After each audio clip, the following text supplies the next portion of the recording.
We've never seen any Dream SMP lore from Dream's point of view, it's always been other streamers' points of view, and we've had hints over the months that there may be a lore stream or a video from Dream basically helping us understand things from his point of view, and today that video just dropped. This morning he posted a 2-minute and 35-second video on his KianKSG channel talking about the revival book, and him and Puns do a bunch of stuff in this video that we need to analyze and explain because there is going to be a lot of information in this that will help us understand stuff in the future and stuff that's even happened, such as when Rambo went to visit Dream in prison and we saw the whole prison just kind of split apart. There is hints to that in this video. So let's get right into it. The video starts off at Puns' tower. This is before Dream went into prison or anything like that, and this is where they first got the revival book because they mention how they don't know whether it works and they have to test it on somebody to actually be sure that this thing works. They talk about it more and more, and Puns is kind of iffy about the whole idea of actually finding somebody to test it on, because if they go out and kill somebody, then people are going to notice that somebody's just gone missing and died, and obviously that is the only way to test this book. Until Dream thinks of 2 people on the server that people may not even notice have disappeared, this being Vikkstar and Laserbeam.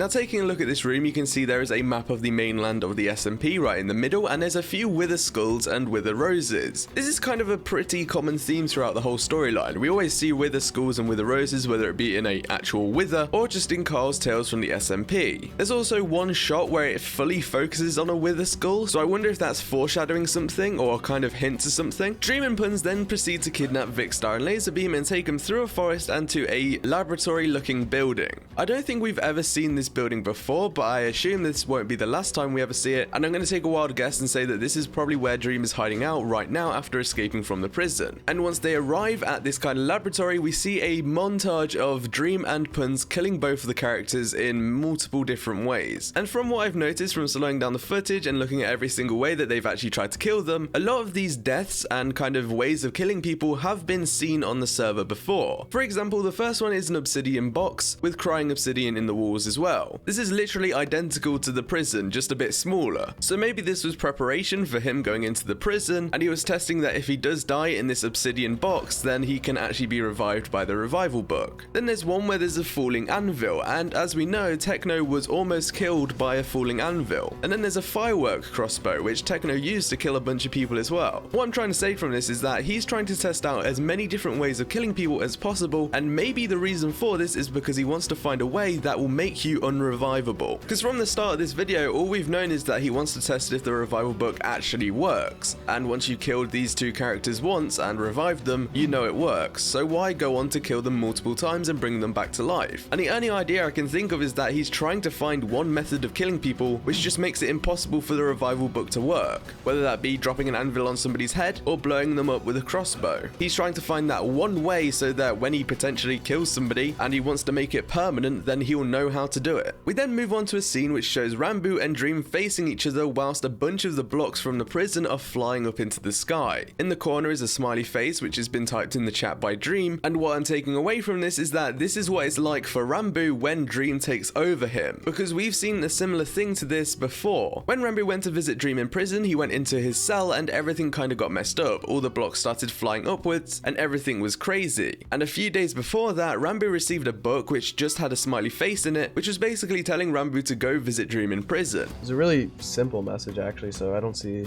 the issue with it. I think it was just this. Does that mean anything to you, or Rambo?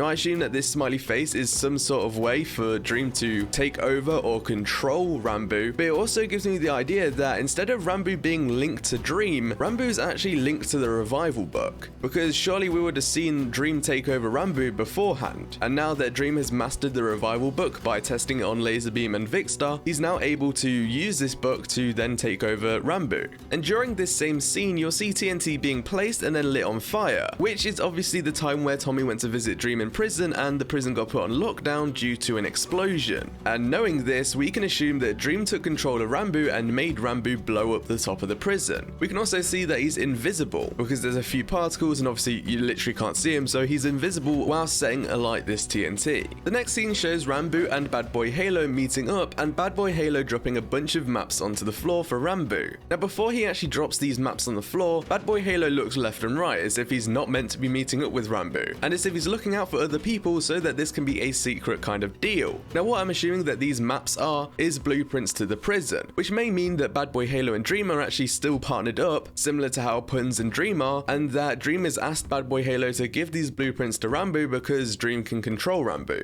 On the other hand, Rambo may have been controlled by Dream to sign up to become a prison guard, and during becoming a prison guard you need to have the blueprints so you know your way around a prison. These are the only two ideas that I can have for Bad Boy Halo actually giving these blueprints, because it doesn't really make any other sense. Because there's no way that Bad Boy Halo just likes Rambo enough to give him the blueprints to the prison. It just doesn't really make much sense. Another thing to note is that Dream tweeted out on his private Twitter account saying that this would be a simple and short video but would hype up some future lore stuff. So I'm assuming that we may get a stream where Rambo gets revived and finds out his involvement with Tommy's death, but also maybe a stream from Puns where it's just Puns and Dream talking about what they found out from the revival book and finding out how to control Rambo and things like that. Puns usually only appears in the major lore streams, so it'd be nice to see if there was any extra ones that he could do, especially now that we've got this other perspective from Dream. It really opens up a lot of other opportunities. Anyway, click on the video which is on screen right now. We talk about a bunch more theories that you're definitely going to enjoy.